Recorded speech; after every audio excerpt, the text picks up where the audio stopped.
الزمالك في طريقه للانهيار. دي الكلمة أو المقولة اللي الكل بيقولها بقاله سنين.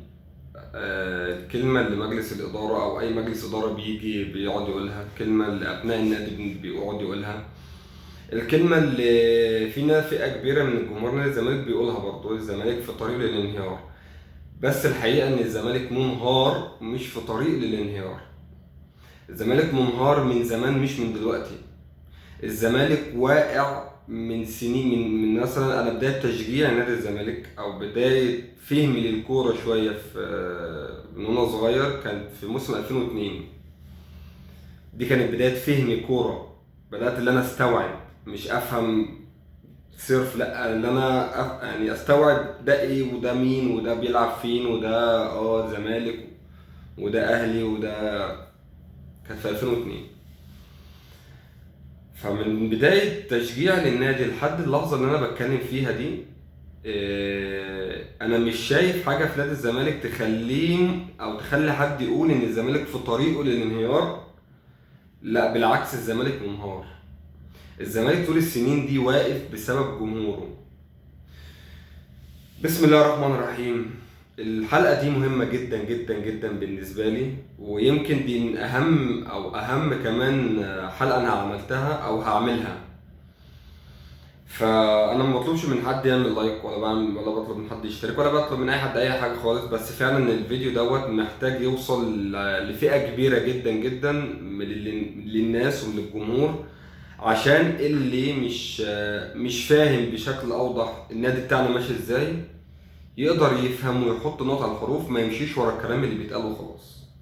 طبعا الفئه ديت لها جزء صغير، 90% 98% كمان من جماهير الزمالك هم كده كده عارفين الكلام اللي انا هقوله واللي انا هطلع اتكلم فيه دلوقتي ده. فهم عارفينه لان جماهير الزمالك الحمد لله الحمد لله كلنا بنفهم وكلنا لينا عقل بنفكر فيه. بس في ناس ما حضرتش الحاجات اللي انا هقولها دي، وفي ناس ما حضرتش الكوارث اللي حصلت على مر السنين دي كلها. طيب خلينا نبدأ واحدة واحدة.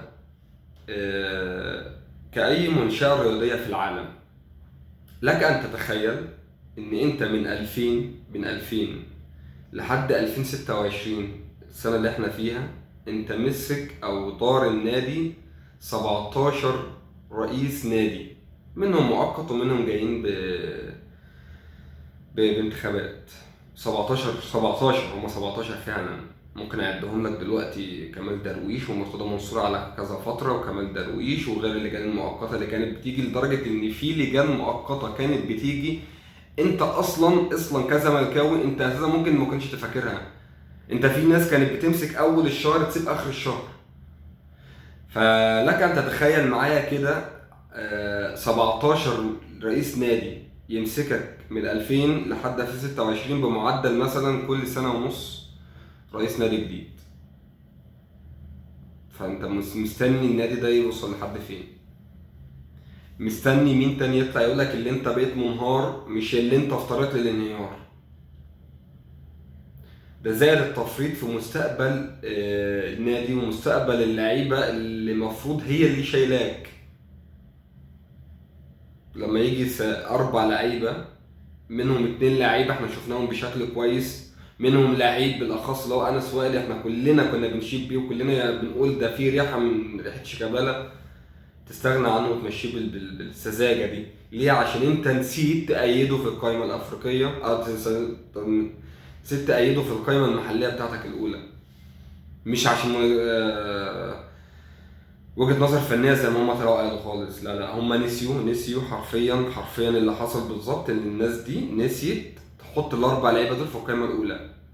طبعا عندهم مشكلة، طبعا نعمل ايه؟ طب خلاص تعالوا امضوا استمارات وهنحطكم في القائمة التانية. طب ازاي هتحطوا في القائمة التانية يا راجل يا فهمان يا اللي بتفهم في القانون وبتفهم في اللوائح وانت عندك وقف قيد؟ فلا هم كان فشل إداري بشكل غير طبيعي. طيب خلينا نرجع لموضوعنا الأساسي اللي هو انهيار نادي الزمالك. لو جيت حسبتها، اي نادي في العالم او اي فريق بيتقاس ببطولاته، صح؟ انت عشان تقيس النادي ده نادي قوي او نادي جماهيري او نادي بطولات ولا لا، بتقيسه بعدد بطولاته، ما فيهاش حاجه تانية. حتى لو قعد سنين ما خدش بطولات، بس عنده بطولات بتشفع له الفترات دي، الفترات اللي باقيه. زي مثلا في افريقيا، انت بقالك من 2002 لحد اقول مثلا 23 سنه ما خدتش افريقيا، بس لحد دلوقتي انت مصنف رقم 2 في عدد البطولات، مش في التصنيف. عدد البطولات الاهلي، بعد كده انت ومازيمبي، وبعد كده الترجي تحتيكوا. فلما تيجي تحسبها كده واحده واحده، ونيجي نحسبهم مع بعض واحده واحده، انت كزمالك واخد كام دوري من 2000، من في 23 سنه دول؟ واخد 4 دوري، لو حسبنا كمان من ضمنهم الدوري بتاع 2002، فقول 5 دوري مثلا. في كام؟ في 23 سنة. انت متخيل يعني ايه 23 سنة اخد فيهم 5 دوري او 4 دوري؟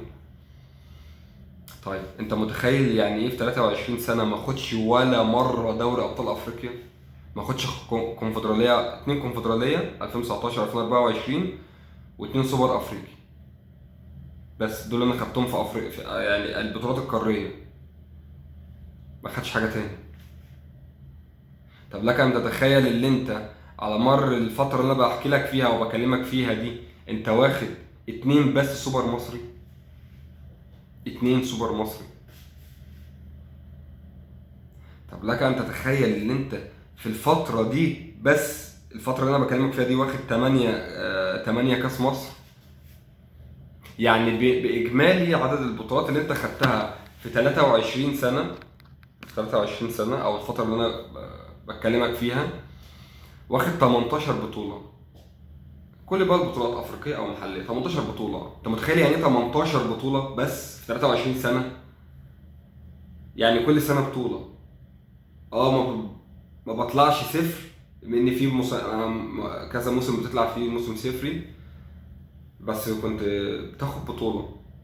طب انت المفروض لما بتيجي تتكلم كمجلس اداره، اول حاجه بتطلع تتكلم فيها مين؟ غريمك التقليدي. ده اول حاجه انت بتبص فيها كمجلس اداره او كجمهور، صح؟ صح. فالغريم التقليدي بتاعك مين؟ هو النادي الاهلي. النادي الاهلي في الفتره اللي انا بكلمك فيها دي واخد 53 او 54 بطوله. فانت مستني ايه تاني؟ انت مستني تعمل ايه تاني، او مستني ايه تاني يثبت لك ان انت كزمالك منهار، مش في طريق للانهيار زي ما الناس بتطلع تقول لك؟ طب انت ايه اللي وصلك لكده اصلا؟ هقول لك انا ايه اللي وصلك لكده كزمالك. باختصار، انت اي مبنى بتيجي تبنيه او اي منشاه بتيجي تديرها كمشروع، بيبقى مفروض معاك مهندس معماري. لو بتعمل عماره معاك مهندس معماري، او في اي حاجه تاني بيبقى عندك حاجه اسمها لجنه تخطيط، بتخطط لك او بترسم لك طريق انت المفروض بتمشي فيه. هات لي واحد رسم طريق لنادي الزمالك فالزمالك فضل ماشي فيه. طب هات لي مجلس اداره قدر يكون كادر اداري للمستقبل، زي ما بيحصل مثلا في النادي الاهلي. لو بنتكلم او دخلنا المقارنه مع النادي الاهلي، زي ما في ناس كتير بتفكر بالتفكير ده. انا واحد من الناس بحاول ان انا ما بخشش مقارنه مع حد، لان انا نادي الزمالك بالنسبه لي هو الاول في كل حاجه، حتى لو ما باخدش بطولات. فانا ما بخشش مقارنه بيك، بس كواقع لا، انت في فرق بينك وبين النادي الاهلي، فرق رهيب. والفرق ده فرق اداري هو اللي مخليك تعمل كده. لما تبص على رؤساء النادي الاهلي في الفتره اللي انا بكلمك فيها دي، هتلاقيهم 3 4. لا، حسن حمدي يمشي لحد 2014 باين، بعد كده جه محمود طاهر، مش عارف اسمه، مش فاكر محمود طاهر ولا مين، المهم باين محمود طاهر. بعد كده يجي بعد الخطيب 3 4 بالكتير. لكن انا بقول لك 17 رئيس نادي. 17 رئيس نادي، انت اعمل بحث كده وشوفهم. انا كاتبهم، انا كده كده عندي في ورقه، انا ببقى كاتب الحاجات دي. بس انا الصراحه مش عايز اقول اسامي الناس دي، لان الناس دي بوظت النادي، فمش عايز اذكر اساميها. فانت ما عندكش كادر اداري انت مدربه من زمان من ابناء النادي يقدر يدير لك بعدين. ما عندكش حد اصلا مسك رئيس نادي هو يفهم حاجه في كره القدم. هات لي رئيس نادي مسك نادي الزمالك هو ليه علاقه بكره القدم او لعب كره قدم غير حلمي زموره. هات لي واحد غيره، هات لي حد كده تاني، انت شوف حد مسك نادي الزمالك اساسا لعب كوره، مش هتلاقي. طب هات لي حد بيفهم في قطاع الكوره او بيفهم في كره القدم بشكل عام، برضه مش هتلاقي. فانت مستني ايه؟ او مين؟ او انت عايز تقنعني ازاي اللي انت في طريق الانهيار؟ بل بالعكس، انت منهار، انت فعلا انت بالحرفيا، انت حرفيا زيك زي الاسماعيلي. الزمالك حاليا زيه زي الاسماعيلي، بس الفرق بين الاسماعيلي والزمالك ان الزمالك عنده جمهور هو اللي سنده. جمهور الاسماعيلي جمهور كبير وجمهور محترم، بس جمهور الاسماعيلي في مكانه، هو في الاسماعيليه. لكن جمهور الزمالك هتلاقيه بيلف وراك في كل حته، هو اللي سندك حرفيا، هو اللي شايلك، هو اللي بيعمل كل حاجه تخطر على بالك عشان خاطر بس اشوفك بتكسب، مش عشان خاطر تاخد بطوله. انت متخيل يعني ايه؟ انا كجمهور كل اللي طالبه منك ان انت حتى تكسب ماتش تفرحني. انت واصله لك لحد فين؟ مش هنكر ان احنا جمهور عاطفي، وفي الاخر بنتخزوق بسبب العاطفه اللي عندنا دي، لان احنا بنطلع باي لاعب عندنا بيتالق او اي لاعب عندنا بيعمل موسم كويس بنطلع بيه السما، وفي الاخر بنتخزوق منه واخرها بزيرو اهو. اللي مش عايز يرجع ولا كان عايز اتباع وينزل لك منشور طويل عريض وانا خدت وعود من اداره النادي برضو لما بصيت على البيان بتاع نادي الزمالك هو منطقي. انا في الواقعه دي انا بدعم من الاداره الصراحه، من انا مش داعم ليها، بس في مواقف كده لا انا هدعمك، انا واقف وراك. قال لك هات لي قول لي مين اللي وعدك؟ فما فيش غير اللجنه الرياضيه اللي كانت عندك، اللي بالمناسبه موضوع بزيرة دوت هو ليه شق كبير قوي موضوع اللجنه الرياضيه اللي كانت عندك ومشيت. لو جيت بصيت لها فعلا بالمنطق وبالعقل، لا في ليهم دخل بالموضوع ده. فانت يا حبيب قلبي انت مش في طريقك للانهيار، لا انت منهار. زي ما انا بقول لك، انت ما عندكش كادر اداري، ما عندكش لجنه تخطيط، ما عندكش حد حاطط مستقبل او هدف قدام انا لازم احققه. زي ما انت مثلا لما بتبدا دراسه بيبقى عندك حلم انت عايز توصل له في الاخر بعد ما تخلص دراسه، بتحط هدفك يا توصل للهدف اللي انت فيه يا ما توصلش. فانت ما وصلتش. انا كل دوت ما بكلمكش كمان على العوامل الخارجيه اللي كانت بتحصل للنادي، انا كل ده مش بكلمك على الازمات الماليه اللي في النادي، انا بكلمك بس على الاداريين اللي بيجوا يديروا المنظومه بتاعتك. انا بكلمك على عدد البطولات اللي انت خدتها في الفتره ديت، مع ان انت ما عندكش مجلس اداره قعد معاك 4-5 مواسم غير مرتضى منصور من 2014 ل 2020، وكمال درويش من 96 ل 2005. هي دي اكتر اتنين قعدوا.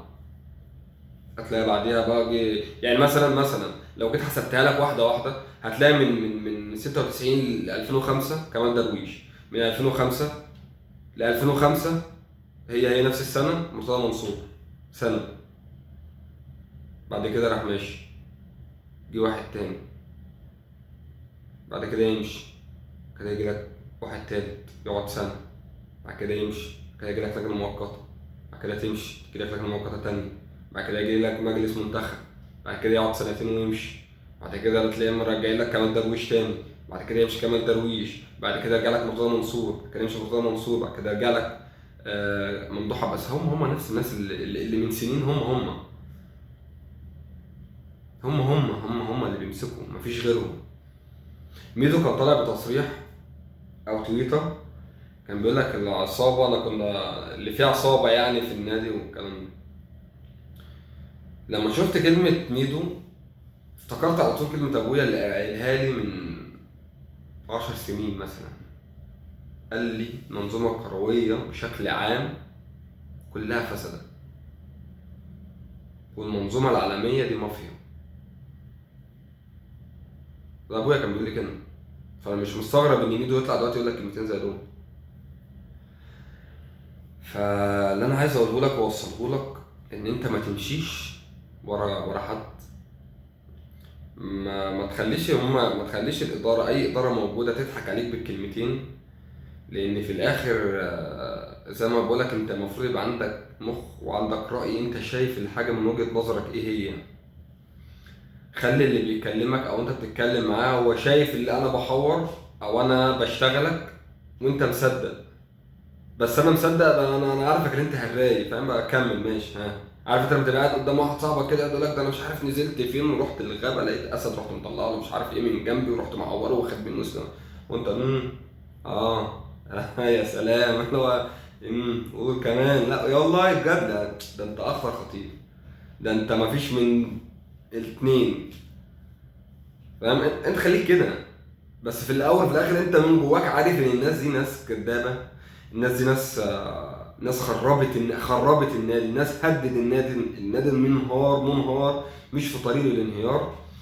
تفريط في مستقبل النادي، حرفيا انت مفرطين في مستقبل النادي، مش على الاربع لعيبه دول بس، لا ده بص على مر السنين برضه، او على مر الفتره اللي بتكلم فيها دي، كام لاعب ناشئ مشي بنفس الطريقه، من ضمنهم لعيبه هي اساسا كانت اسماء كبيره واسماء تقيله، من ضمنهم ناس انت بتروح بعد كده تتفاوض معاهم عشان تجيبهم وتدفع فيهم ملايين وتدفع فيهم فلوس. عمر خضر اللي كان عندك اساسا وانت طلعته ب 2 مليون جنيه، وبعدين راح استون فيلا الانجليزي.